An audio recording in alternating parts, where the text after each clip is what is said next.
नमस्कार फ्रेंड्स, मैं डॉक्टर श्रेयांश जोशी। स्वागत है आपका वास्तु योगी में। 2 दिन पहले मैंने एक शॉर्ट वीडियो डाली कि हमारे जो हेड ऑफ स्टेट है वह खतरे में है। मैंने ऐसा क्यों बोला, किस वजह से बोला, कौन से चीज़ों को प्रूफ में रख के बोला, इन सब पे आज हम ये एक डिटेल वीडियो लेके आ रहे हैं।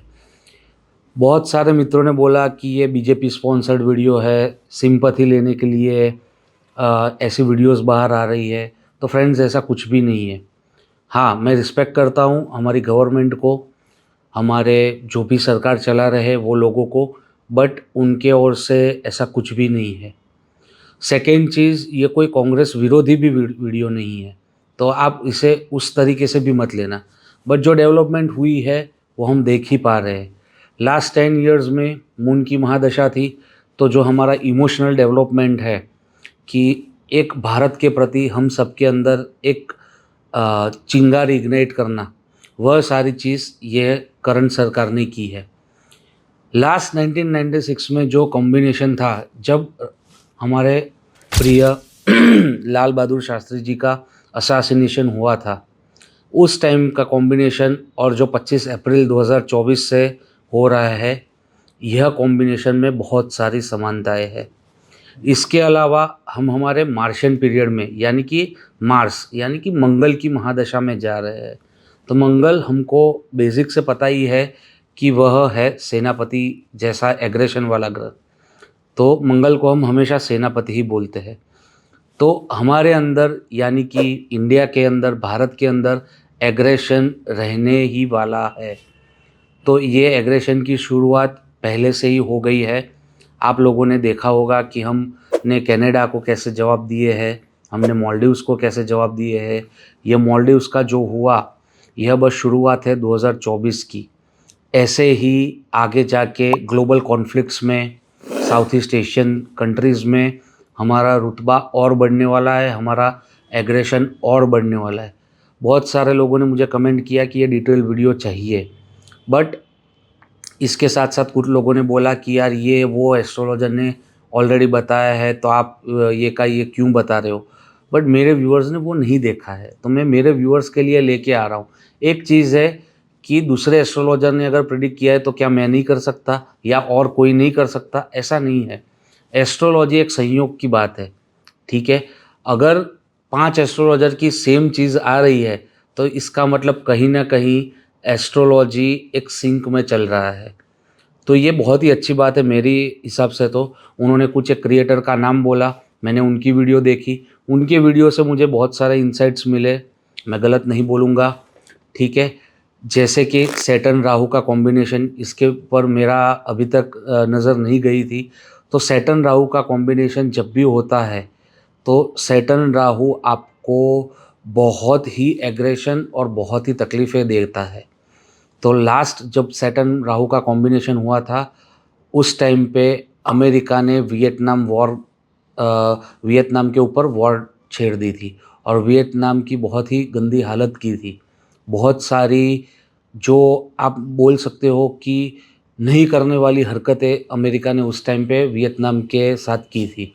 तो वैसा कॉम्बिनेशन एक बार फिर से हमको देखने को मिलेगा। 25 अप्रैल से ये पूरा चीज़ शुरू होगा। तो मार्स, जब मैं बात करूं मार्शियन पीरियड की, तो मार्स जब स्टार्ट हो रहा है तो मार्स एक तो एग्रेशन देगा, दूसरा हमारे ग्लोबल कॉन्फ्लिक्ट्स इतने बढ़ने वाले हैं, जैसे कि मालदीव्स हो गया, कनाडा हो गया, वैसे ही और देशों के साथ हमारे कॉन्फ्लिक्ट्स ज़्यादा बढ़ने वाले हैं। हम उनको मुंह तोड़ जवाब देने वाले हैं। तो ये हर बार हमारे लिए अच्छा पुरवार नहीं होगा। कहीं ना कहीं इस जो नज़रिया है, इससे हमें कहीं ना कहीं तकलीफ़ें का भी सामना करना पड़ सकता है। अगेन मैं बोल रहा हूँ, जो हमारा टॉप लेवल का मैनेजमेंट है या टॉप लेवल की जो सरकार है, उनमें जितने भी हमारे नेता और जो कंट्री को गवर्न कर रहे हैं वो लोग हैं, उनको कहीं ना कहीं खतरा है और ये रहने ही वाला है अप टिल 2031, ठीक है। स्टार्ट होगा अप्रैल महीने से, बट वो थोड़ा थोड़ा स्लो डाउन होता जाएगा 2025 के नवंबर से। उसके बाद खतरे की गुंजाइश बहुत कम है, बट खतरा बना ही रहने वाला है। हाँ, दूसरी चीज़ मैं आपको ये भी बता दूं कि जब मैं बात कर रहा हूँ ग्लोबल कॉन्फ्लिक्ट्स की, तो हमारी एक किताब है, एक पुस्तक है जो हमें बार बार याद आती है, जो है भविष्य मालिका, जिसको हम इग्नोर नहीं कर सकते। तो मैं एस्ट्रोलॉजी को भविष्य मालिका से जोड़ के भी ये आप सबको बताना चाहता हूँ कि भविष्य मालिका में लिखा था कि जब शनि 11th हाउस में आएगा, 11th राशि में आएगा, आई मीन टू से, तब ये कलयुग का अंत की शुरुआत होने वाली है। तो फ्रेंड्स, वो भी टाइम नज़दीक में ही है। उसमें क्लियरली मेंशन है कि चाइना 13 इस्लामिक कंट्रीज़ के साथ मिलके भारत के ऊपर हमला करने वाला है। तो अभी मालदीव्स का जो इंसिडेंट हुआ, वो एक बहुत ही नज़दीक का प्रूफ है, क्योंकि मालदीव्स अगेन एक इस्लामिक नेशन है। मैं इस्लाम के ख़िलाफ़ नहीं हूँ, ना मैं यहूदियों के ख़िलाफ़ हूँ, ना मैं किसी को सपोर्ट करता हूँ। बट ये जो चीज़ें हमारी भविष्य मालिका में दी हुई है, हम जस्ट उनको ही एक बार रेफ़र कर रहे हैं, ठीक है। तो China along with 13 other countries, other 13 Islamic countries Bharat के ऊपर हमला करेगा। तो ये चीज़ भविष्य मालिका में आज से 400-500 साल पहले लिखी गई है। तो ये भी हम होते हुए देख रहे हैं कि चाइना कैसे मालदीव्स को, पाकिस्तान को, बांग्लादेश को, सबको सपोर्ट करके भारत के खिलाफ भड़का रहा है। तो ये जियोपॉलिटिक्स मामले में अभी इंडियन टाइम आ गया है, ठीक है। अभी ये जो पूरा ट्रांजिशन हो रहा है, उसके ऊपर बैठे हैं राहु देव, ठीक है। तो राहु कहीं ना कहीं हमको बहुत अच्छे परिणाम भी देंगे जो हमने सोचे भी नहीं होंगे। बट साथ साथ में राहु देव अभी कभी हम हमारे जो वो है, क्या बोलते हैं, इंटेंशन, उससे अगर भटक गए तो वो हमको गलत परिणाम दे सकते हैं। और राहु अगर गलत परिणाम देने पे आ जाए तो फिर कौन बचाएगा, मुझे पता नहीं। तो कहीं ना कहीं इसमें मोदी जी को खतरा जो मैंने लिखा है, तो मोदी जी को तो खतरा है ही, उसके साथ साथ जो बड़े नेता है उनको भी खतरा है। अगेन, मोदी जी एक योगी पुरुष है जैसा हमको पता है, जो मीडिया में दिखाया जाता है। मैं उनको पर्सनली जानता नहीं हूँ, ठीक है। तो उन्होंने कहीं ना कहीं इसका कवच या कहीं ना कहीं इसका पहले से प्रिपरेशन करके ही रखा होगा कि ये चीज़ से वह कैसे बचे। बट मुझे औरों का नहीं पता। तो और लोगों को भी इस चीज़ से उनको कवच या प्रिकॉशन लेने की ज़रूरत है, क्योंकि ये कहीं ना कहीं हमारे देश के लिए एक बहुत ही बड़ा इश्यू क्रिएट करने वाला है। टाइम ही बताएगा, अभी 3 महीने रह गए हैं। 25 अप्रैल बहुत दूर नहीं है, ठीक है। 25 अप्रैल जैसे ही स्टार्ट होगा, तो जो हमारे एग्रेशन में फ़र्क आपको सीधा सीधा, आप कोई भी न्यूज़ चैनल खोलोगे तो आपको समझ आ जाएगा कि ये क्यों हुआ है, कैसे हुआ है। तो ये सारी बातें मैं अभी बताऊँ, उसका कोई मतलब नहीं बनता।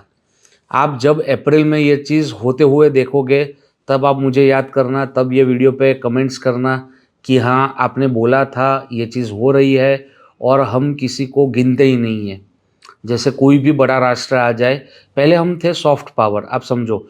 ये जो 2014 से लेकर 2024 था, वो हम एक सॉफ्ट इमर्जिंग पावर की तरह देखे जाते थे, ठीक है। कहीं ना कहीं हमारा रुतबा बढ़ता ही जा रहा था।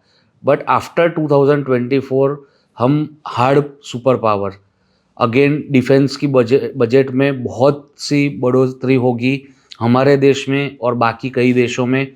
इसके साथ साथ न्यू जनरेशन वेपन्स, जैसे एआई लेड वेपन्स हो गए, रोबोटिक वेपन्स हो गए, जहाँ पे ह्यूमन इंटरवेंशन बहुत कम है, वैसे वेपन्स का निर्माण होगा।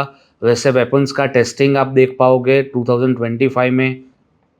तो डिफेंस की पूरी तैयारी जो 2024-25 है, उसमें बहुत ही मतलब at a very high level होने वाली है, क्योंकि ये कहीं ना कहीं वर्ल्ड वॉर 3 की प्लानिंग चल रही है।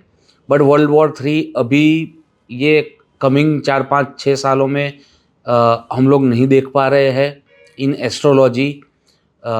फिर पता नहीं भविष्य मालिका के हिसाब से तो 2026 से वो चीज़ शुरू हो जाने वाली है, जो हमने 2024 में, 2023 में रशिया यूक्रेन देखा, इजराइल हमास का युद्ध देखा। वैसे कहीं ना कहीं अलग अलग फ्रंट्स पे लड़ाइयाँ शुरू होंगी। बट वो वर्ल्ड वॉर 3 में तब्दील नहीं हो पाएगी अनटिल हमारा जो मार्स का मेन फेज शुरू होगा 2026-27 तब तक।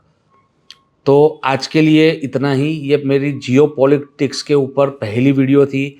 अगर आपको यह चीज़ में और दिलचस्पी है, ठीक है, तो आप कृपया कमेंट करें कि और वीडियोस बनाए, तो हम अलग अलग देश को लेके उनके प्रिडिक्शंस करने के ट्राई करेंगे।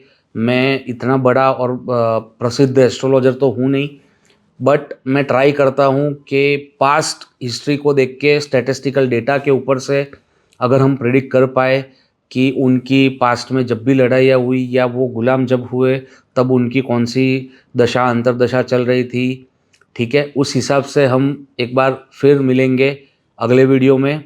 अगर आपको वीडियो में कुछ भी अच्छा लगा हो तो प्लीज़ फॉलो करिए, कमेंट करिए, सब्सक्राइब करिए।